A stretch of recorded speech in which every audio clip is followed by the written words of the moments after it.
This episode of Untold Stories is sponsored by PowerSwap. You'll hear more about them later on in this episode.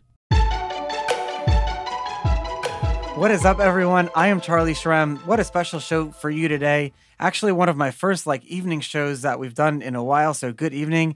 You're listening to Untold Stories, and hopefully watching, where twice a week together, we get to dive deep with some of crypto's coolest people, most influential leaders, to really understand where this movement, how it came to be. And hopefully, and maybe, just maybe, we'll have a better understanding of where the hell we're going in this wild, wacky world of crypto and Bitcoin. Today, actually, I'm very excited to be joined by Mike Colyer. Mike Colyer, the CEO of Foundry, a digital currency group company. We're going to get to talk about mining, Rochester, New York, all different types of subjects that excite me. Michael, thank you so much for coming on Untold Stories. Charlie, super excited to be here. Thank you for the invite. Okay, so we need to tell the listeners what's going on here. So for those who remember, maybe 30 or 40 episodes ago, we were recording, not 30, 30 episodes ago, we were recording for a month. We probably did 10 episodes out of a Rochester, New York studio, and we loved it there. And it was in the middle of nowhere, not nowhere, but it was in a very nice little town outside of Rochester. And what's so crazy is that your office is literally a few blocks away. We could have done an in-person show all those months ago. But now I'm in Florida and you're there and we're all over the world. I'm still in Rochester. I'm walking distance from your recording studio. So sorry to miss you. No, next time. And we're definitely going to go back. My good friend lives there. Mike, you joined the Foundry as its founding CEO in October 2019. You've led business development at Core Scientific. We've actually had them on the show as well, which during your tenure grew into North America's largest crypto hosting company. You're the president and COO of Savage, a small Western-based New York mining company. So you really understood grassroots. It's how to start from one miner to all different mining farms from scratch. And you've had your career from GE, private equity-backed startups, and now you are CEO of Foundry. And we're going to be talking about mining. You guys do a lot of different things, helping a lot of companies, get into the institutionalization of mining. But really, what I want to first understand is why are companies coming to you and wanting to mine? Why don't people, you see two different paths that regular folks like you and I or institutions take, whether it's putting Bitcoin on your balance sheet, holding Bitcoin, or actually mining it. Why would someone want to mine it over simply buying and holding it? Charlie, Barry Silbert, the founder of DCG, is also the founder of Foundry. And he, a few years ago, said, look, institutional money is going to come into Bitcoin and institutional money is going to come into the mining space. And it's kind of the wild, wild west from a mining perspective. And he said, we need to help start to clean it up and help these institutional players get into mining because they're going to want to do it. And I think, so why do people get into mining? It's a great question because sometimes people will come up to me and be like, oh, I want to be a miner. And I'm like, it's the hardest thing to do. I'm like, you probably should just buy Bitcoin. Just buy Bitcoin and sit on it. On the mining side, I think there's this, for me at least, it was a very personal, when I started down my Bitcoin journey, the mining just made the most sense to me. I understood that the infrastructure had to be built out first.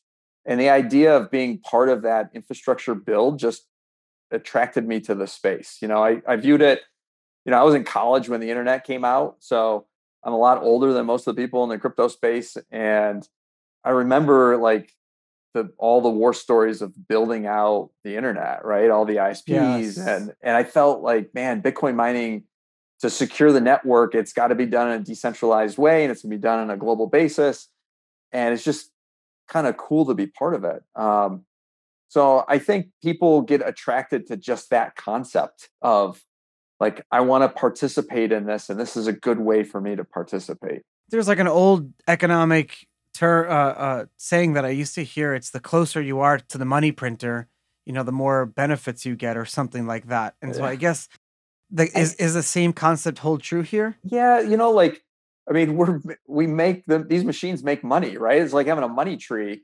And, I view it very much like what it must have been like for the folks going out to chase the gold rush, or, West Texas wildcatters drilling for oil.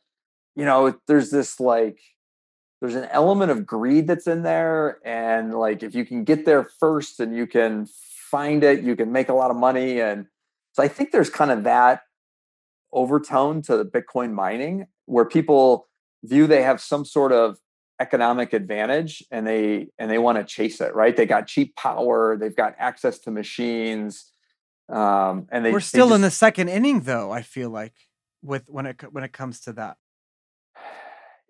How so?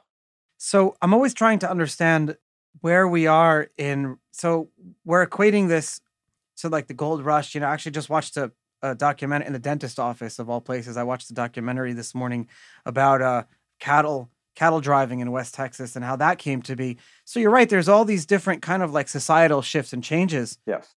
But if that's what this is, which I believe it is, it's still so early because it's not even there. It's second inning. Yeah. I'm not even sure the game started yet, because we're, so I've been in the mining space for about 4 years. When back in 2017, mid 17, if you were deploying $2 or $3 million into the mining space, you were like one of the biggest miners.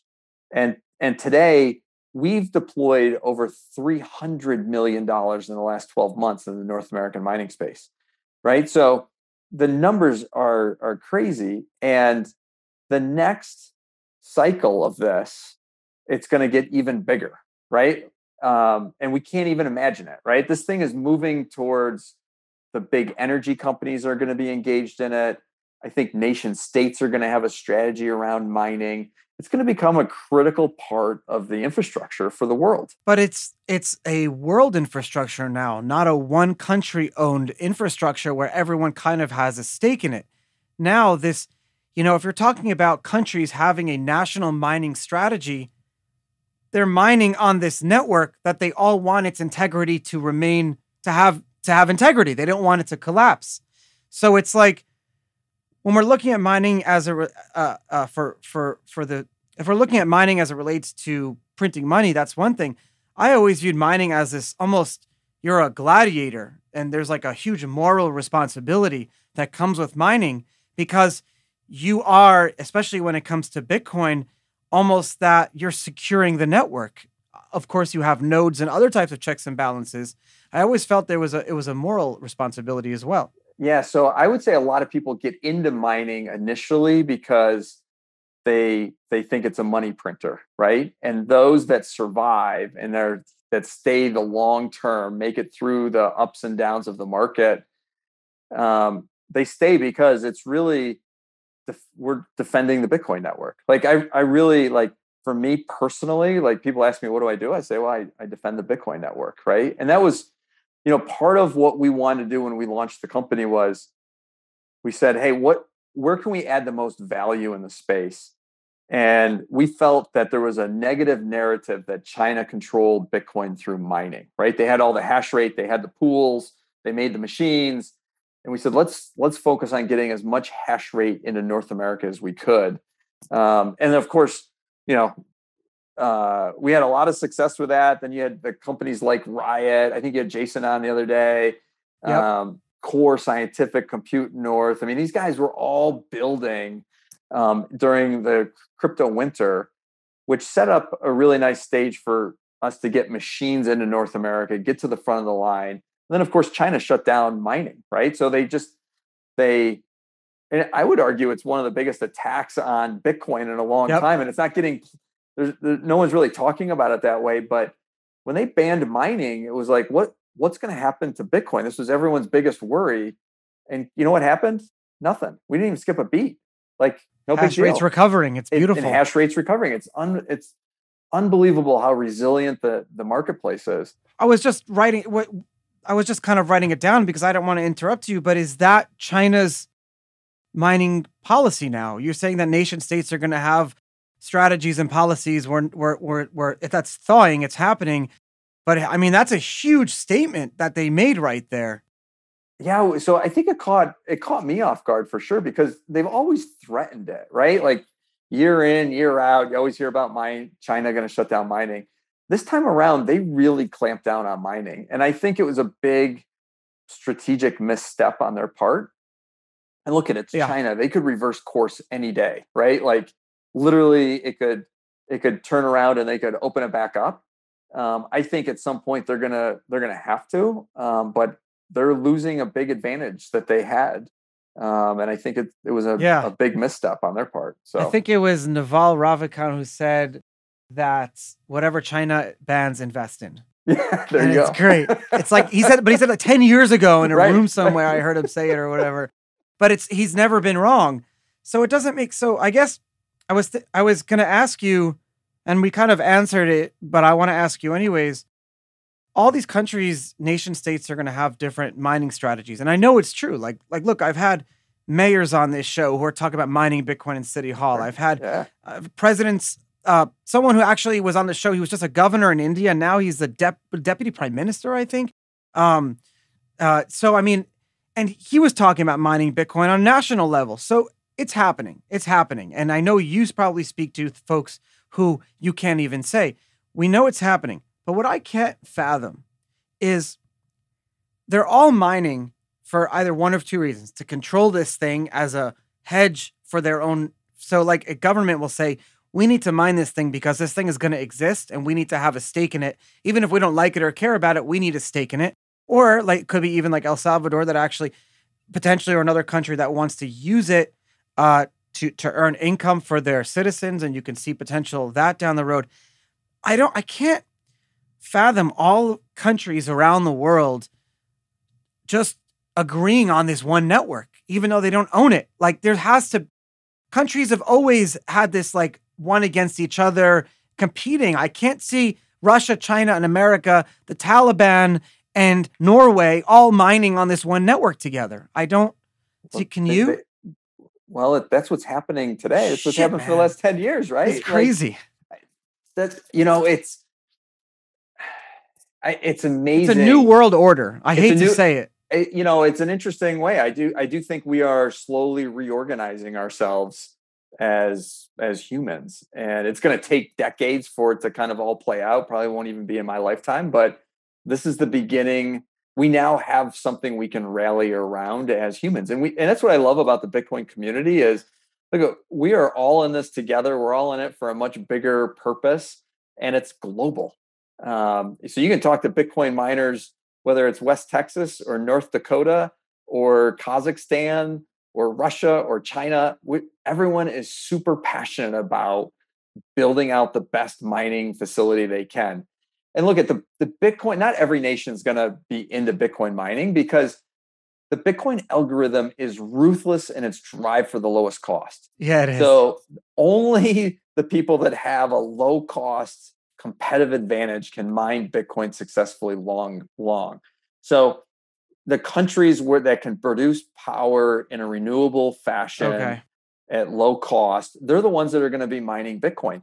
Now that opens it up to a lot more people than, let's say, where you discover oil, right? Like oil is in certain places on the planet that's easily accessible. And those places get the benefit of being sitting on top of oil. With Bitcoin mining, I firmly believe Bitcoin mining is a bridge to renewable energy future, and it's going to help build out more renewable energy production. And those countries that recognize that will be co-locating Bitcoin mining with massive solar farms, and they're gonna get a step ahead of their neighboring countries. You mentioned one thing that is very rarely mentioned, and that is the machines, where everyone assumes that you can just buy this mining equipment and you'll just be mining until, you can like replace a carburetor as long as you can run a car. No, there is actually the machines. What would you say? 6 months do they operate at the maximum efficiency? And then you move them on. I mean, there is a supply chain bottleneck always. There has been since the advent of Bitcoin. So you're right. I guess it's like there's going to be constant competition with this.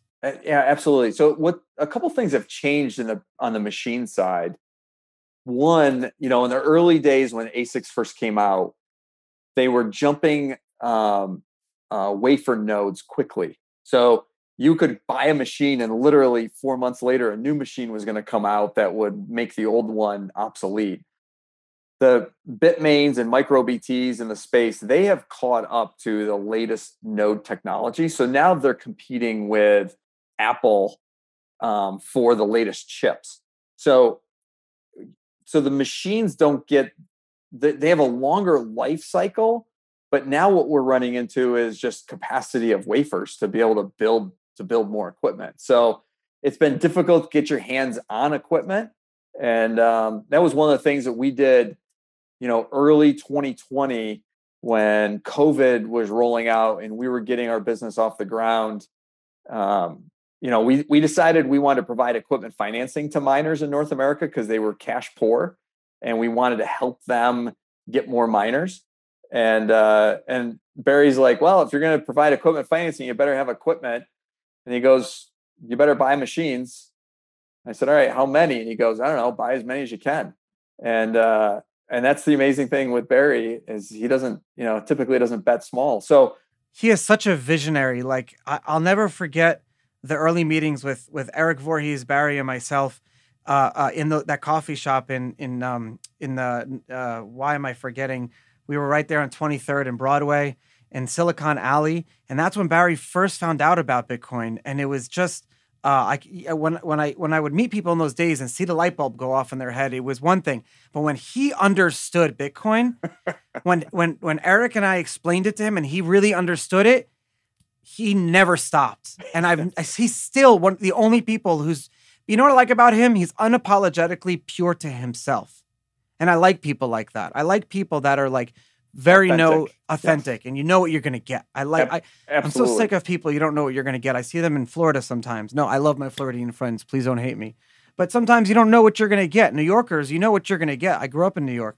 Crazy stuff. He's been, it's a pleasure to work for him.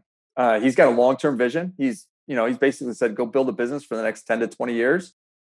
He doesn't care what happens this quarter, next quarter, this year, next year.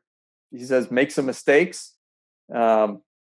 And he's building businesses that help move the whole industry forward. And it's super, it's fun. Yeah. But he's still doing it. That's the thing. A lot of it's very easy to be in the industry for a few years and get burned out or just jaded or something. But I mean, 10 years on, he's still as gung-ho as he was back then. I feel like I talk to him almost every day. Like he's very much engaged in the business. It's amazing. I love it. He's inspiring to me. He's very inspiring. Yes. Yeah. It's so the next thing we did was we built out a pool. So we now have the largest Bitcoin mining pool outside of China, which is a really, really hard thing to pull off. And it was super important for us because the Chinese dominated the pool space. So we've been working really hard to get a pool. We believe you have to be in the top 5 to survive. It requires super deep pockets, but we wanted to provide a pool that had the utmost transparency because it just felt like you were mining into a black box with the Chinese pools. You never knew if you were really getting paid properly, and we felt like these publicly traded companies were going to need a good partner on the pool side. So we've put a big investment in on the pool side, and that's been fun. It's been exciting to see that kind of evolve over time here. So you bring up a lot of topics, and I want to make sure I cover everything here. I'm excited. So there's 99% of miners probably are mining, on a pool. Maybe even almost all mining, within a pool system. What you're talking about is the ability to have cleaner payouts, right? When it comes to knowing what the hash rate you're putting in versus what you're actually getting out, there needed to be more transparency there. Yes. And that's come a long way. What about the technology as it relates to the machine maintaining their own hash rate voting ability when it comes to software changes? I guess that's my biggest fear. Maybe just because I'm an old school Bitcoiner. Do people even talk about or care about that anymore? Yeah. So for us, we fully support that concept. More decentralization is better in our mind. And even even with the hash rate, my big concern right now is, hey, China had a lot of the hash rate. The winds have shifted to North America. We can't end up with North America having 60% of the hash rate. That's just as bad as China having 60% of the hash rate. So I'm a firm believer in decentralization. And I think on the pool side, there's Stratum V2. We'd love to figure out how to make that a reality. Right now, there's firmware issues on the machines, which makes it rather challenging to kind of overcome that piece right now. Yeah, so I'm excited about that. You need like Bitmain and MicroBT to get on board with some of these concepts. And I can't believe Bitmain's still around after all this time. Well, it's a whole new board. It's a whole new company, right? It's like basically Bitmain company. Version 2. Yeah, it really is. It's amazing. That was, but that's what I love about. That's what I love about Bitcoin is the resilience, right? Like you think of the 2017, the attack on Bitcoin and how that's played out, right? Bitcoin Cash, and then those guys all got in a fight, and you got Bitcoin SV. It was all. And it's like none of that matters anymore, right? It's gone to the wayside. Even with a pool, I was like, when you're running a pool, like we're basically an insurance contract for the miners, right? Like these miners give you a hash rate, they want a guaranteed payout, so we guarantee the payout, but whether we mine a block or not is purely based on luck. Like it's impossible to game it. And it's one of those things that makes Bitcoin a beautiful, like the white paper is just a beautiful. You guys host it too, I saw, and it's a beautiful thing. Yeah, of course. I mean, it's just amazing. There's no such thing. Thought out it is. There's no such thing as being 1% closer to a block. You can't. It's impossible. It's impossible. It's like flipping a coin. It's basically what it is. It's pure luck. It's pure luck. And so it's unreal. So you gotta have deep pockets to be a big pool. You have to have very deep pockets. I mean, we can swing just huge amounts of Bitcoin from day to day in terms of what is mined and not mined. And sorry to interrupt your regularly scheduled programming, but I wanted to tell you guys that if you're using PancakeSwap, Uniswap, DYDX, SushiSwap, you're doing it wrong. You need to be using Paraswap because Paraswap is a user interface, a decentralized smart contract platform that sits on top of all of these. And when you go to Paraswap or untoldstories.link/Paraswap, because they're refunding your gas, if you go there, then you'll be able to, on top of Ethereum, Binance Smart Chain, and Polygon, look for the best prices for your tokens and swap and do everything in one predefined transaction on chain. Instead of having to do the approval to this token, to that token, to do all these different things, Paraswap does it all for you. It's decentralized. They just released their API version 5 that you can see everything. It's all open source. Very cool stuff. untoldstories.link/Paraswap. If you're using any of the other decentralized protocols, you're doing it wrong because you need to be using the routing, beautiful Paraswap routing system, and it's fully decentralized too. It's gorgeous. I'll talk to you guys soon.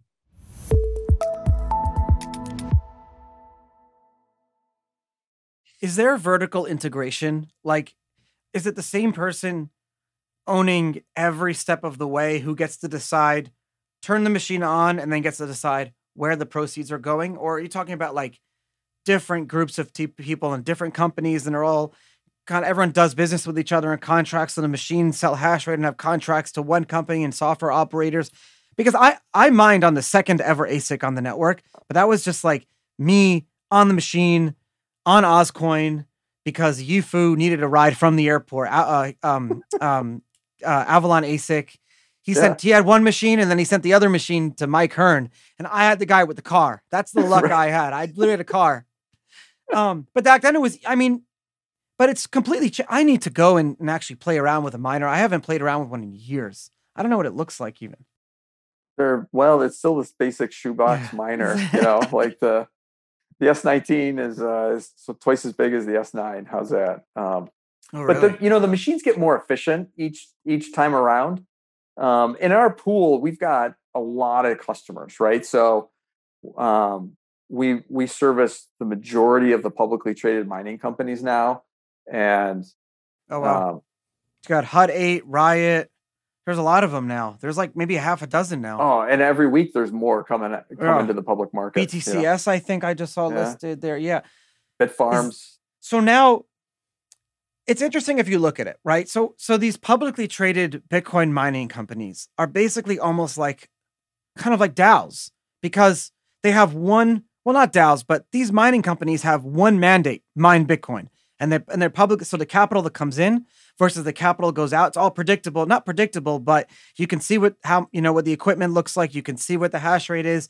And so these public vehicles are kind of, it's country citizens' way of investing in or having a say in Bitcoin mining. So you can see publicly traded companies from the South African Stock Exchange to the Toronto Stock Exchange, which there are, to the, even the Mongolian Stock Exchange. There probably is one. Maybe there's something trades there.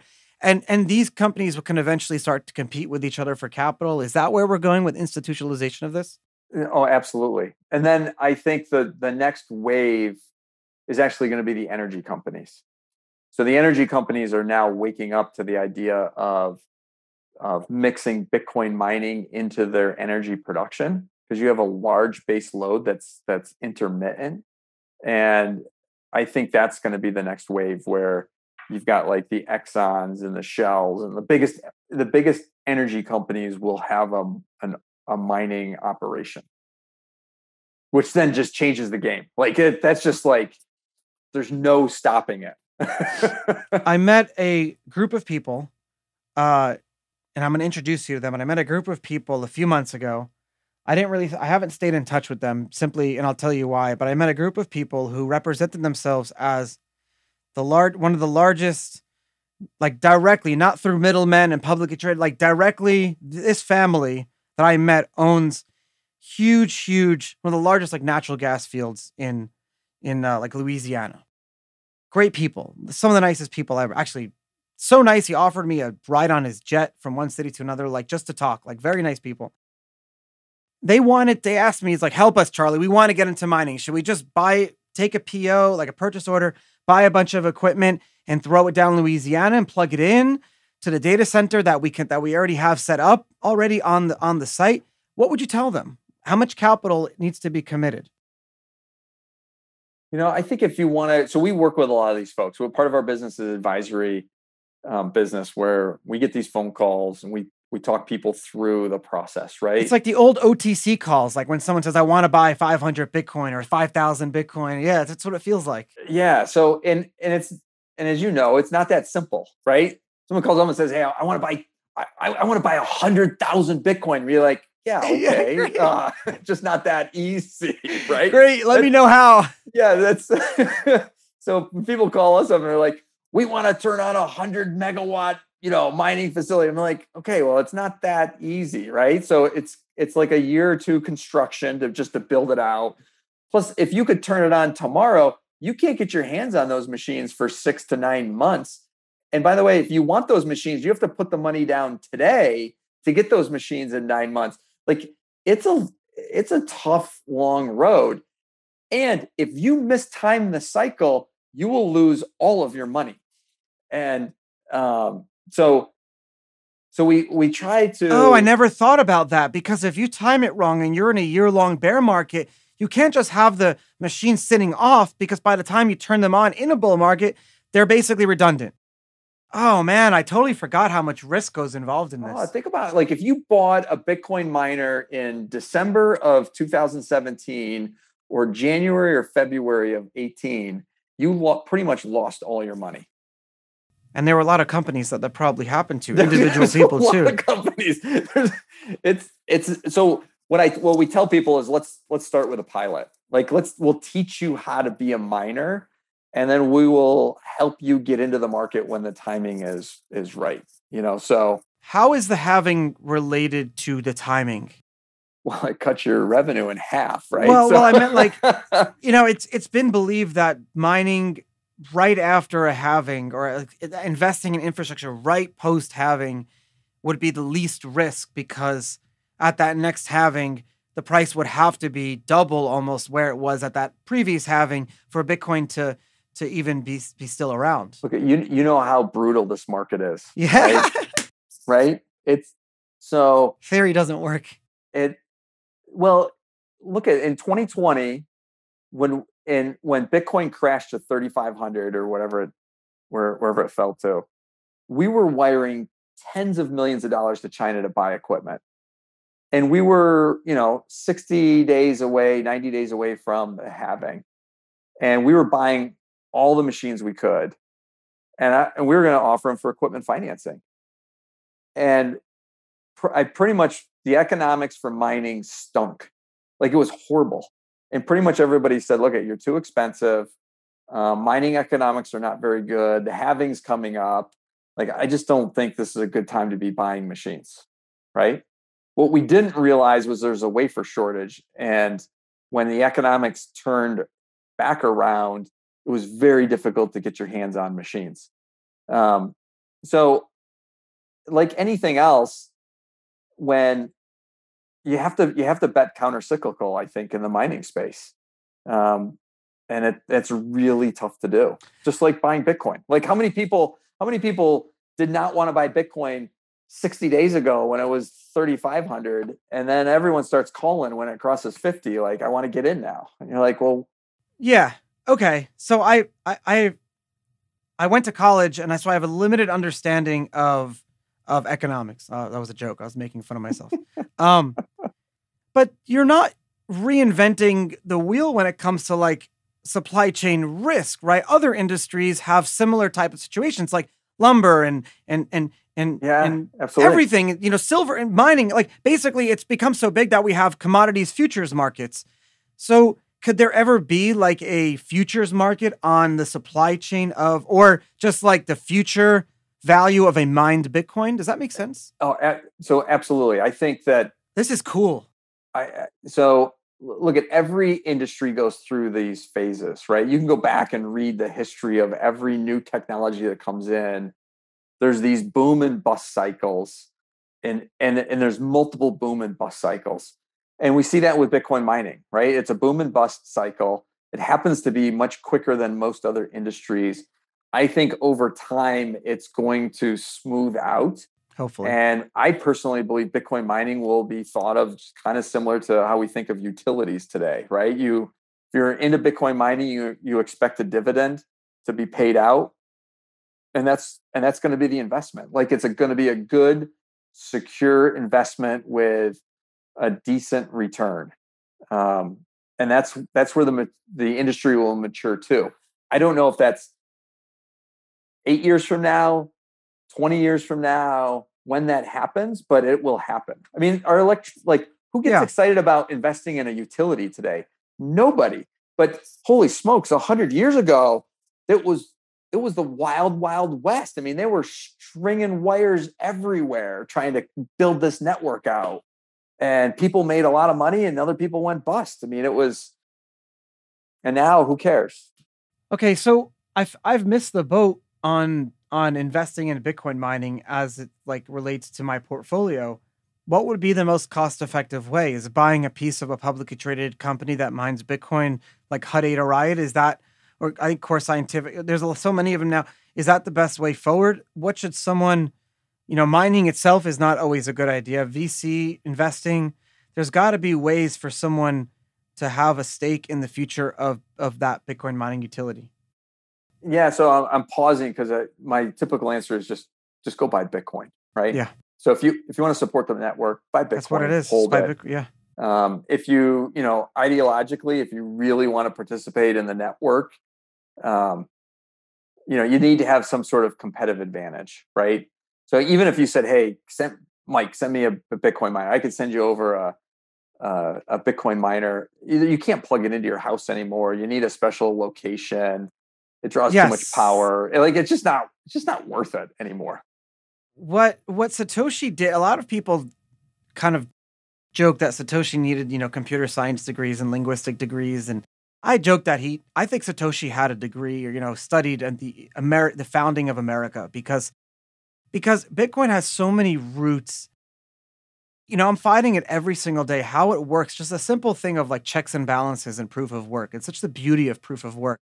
you have this constant check and balance between nodes and miners and holders and businesses. And it's a constant where the integrity, it's similar to America where, yeah, we have different institutions that do compete with each other at times, but we're all competing for that same whole. You have different states. I actually heard on the radio, it was NPR out of all things today. It was like, yeah, blah, blah, blah. And I wonder if he studied America's decentralized roots. And I'm like, America decentralized NPR? I never thought I would hear that. Yeah, it works though. I mean, I think that's where we're headed as a human race. It's just my personal view. You know what got me into Bitcoin? I read Homo Deus by Yuval Harari. I don't know if you ever read that Oh, I know book. That book. Yeah. Sapiens, you know, he wrote Sapiens, and he talks about the connection between humans and technology and kind of how we're starting to work together in bigger networks, and it just, Bitcoin embodies that kind of a first level principles, and it's just, oh yeah, I think it's going to be incredible. It's going to be incredible. Technology exists because our brains figured out some decades ago that there's physical limitations inside this head, so it needed to extend that's literally, and what markets do, and this is what I try to explain to people sometimes when it relates to making money, is that markets, humanity, our brains, physics, gravity, everything, it's all related. It's always seeking, molecules whatever molecules are always seeking the most efficient way to do whatever it's trying to do. Simple, our bodies, when you walk up a bridge, every day you walk up that same bridge, our bodies become more efficient at doing it, uses less energy. And so if you understand that simple thing, you can understand how the world works. And by the way, that's how the Bitcoin mining works. It's always looking for the lowest cost, lowest energy possible. It's the beauty of proof of work. Yes. So a question for you, actually. Yeah. The other half of our business is on proof of stake. And we run nodes on about 20 plus different networks. So we're essentially like the infrastructure team for DCG, for Genesis, for other institutional players out there. So it's funny. I've got the most amazing team. We've got almost 50 people now in Rochester, New York, which is crazy. Like we're becoming a real holy mackerel. I don't know if excellence. 50 Bitcoiners exist in Rochester, New York. Exactly. Well, they all work for Foundry now. So, but half the team are like Bitcoin maximalists, and the other half are like these DeFi, nuts, right? I see where you're going. And it's amazing some of this other technology that's out there. And I guess our view is like we're empowering decentralized infrastructure, right? Whether it's proof of work or proof of stake, either one works for us. But it's just fascinating some of the other protocols that are popping up. Some of the stuff was launched 2 or 3 years ago, and it's now just like conceptually, and now it's like real. It's like, wow. I'm asked this question all the time, where I kind of put myself ideologically in this industry, and I've always felt that I have the ability to kind of like forge my own label because I've been around long enough and have seen kind of people come and go. And I believe that over time, decentralization is a path. And there are a lot of things that you can start off your project. And I use that term project to encompass protocol, token, coin, blockchain, DLT, any term you want to use. I call them projects. A project can start off and be fully centralized. And I joke, at the ripples and some of the other stuff. Right. But a project can start and be fully decentralized or be on that immediate path to decentralization like Bitcoin. And you have so many in between. I'm a holder of dozens of different projects, invest in them myself. But I'm always trying to follow like a similar ideology of ones that are trying to make the world a better place, but where even if right now there are very few people that control it, that the technology exists within it where it will be fully decentralized at some point down the road when it be able to do, similar to how Eric Voorhees and Shapeshift became a full DAO. Eric, the company originally was a centralized company, but through the technology that exists with Ethereum, he's able to fully decentralize it. And I don't know. And I actually want to ask you this, where you think Ethereum will go switching over from proof of work to proof of stake, because that is one thing that has never been seen within our crypto industry before, ever. Like a switching from one consensus algo to a complete another one that's so different that basically gets rid of mining altogether, especially because how big is the Ethereum market cap now? Like crazy? I think it's going to be fascinating to watch. Yeah. I mean, so we're a small Ethereum miner, but we stake Ethereum, right? So we were part of the Genesis block and the nodes there, and there's still a lot of challenges, I think, on the moving to proof of stake, but they've definitely made a lot of progress. I mean, since I started, I've only been in the industry for 4 years. And when I started, it was like, yes, Ethereum's moving to proof of stake in like 6 to 12 months. Yeah. And 4 years later, it's like, it's moving in 6 to 12 months.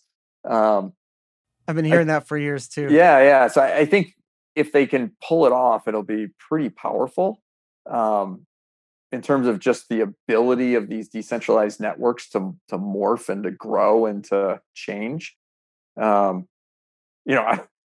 People ask me if Bitcoin will ever do it. I'm like, no. It's simple. Bitcoin will always be proof of work. Do you agree or kind of like understand where I was going earlier with kind of my ethos when it comes to Bitcoin and then other projects, tokens or whatever? Yeah, I think there's room for lots of solutions, and I do think that any of these new tokens that start out highly centralized, and it seems like all the winnings are going to a very few people, I think will fail long term. So the faster they can decentralize, I think the better success they'll have. I also think it's incredibly difficult to decentralize a network. Like I don't know. I don't think you can recreate Bitcoin. Like, no, you can't. You cannot recreate conditions Bitcoin. Were just perfect. Were perfect, right? And so it's really tough to make that happen. I think I'd like to almost end, and I hope you agree with me on the message that I'm sure a lot of people like in your company, you say half, or one side and half on the other side. I think there needs to be like an understanding that maximalism is created by maximalists sometimes to justify their own kind of existence when it comes to the hostility of it, the hostility and the personal attacking. But when it comes to strongly believing that what you're working on is better than all the rest, I love that. There's nothing wrong with that. But if you look at the history of the world, no one thing has ever, humanity doesn't allow for winner take all. It doesn't exist in the world that we live in. Just the way we have through physics and science, it doesn't work. So why would it work now? I completely agree. I think over the next 10 years, we're going to have lots of successful projects that are going to disrupt a lot of different industries, and they're going to take different approaches, and we're going to learn from each one of those. I always love to tell people, like, in 1999, I was a couple of years out of college. I scraped together all the money I could. I bought $600 worth of Amazon stock. I bought $600 of Webvan stock, and I held both of them till today. Webvan went bankrupt 6 months after I bought it, and Amazon has been an unbelievable investment. And then Amazon buys a grocery store, right? So Webvan was all about delivering groceries, and they were just 20 years too early.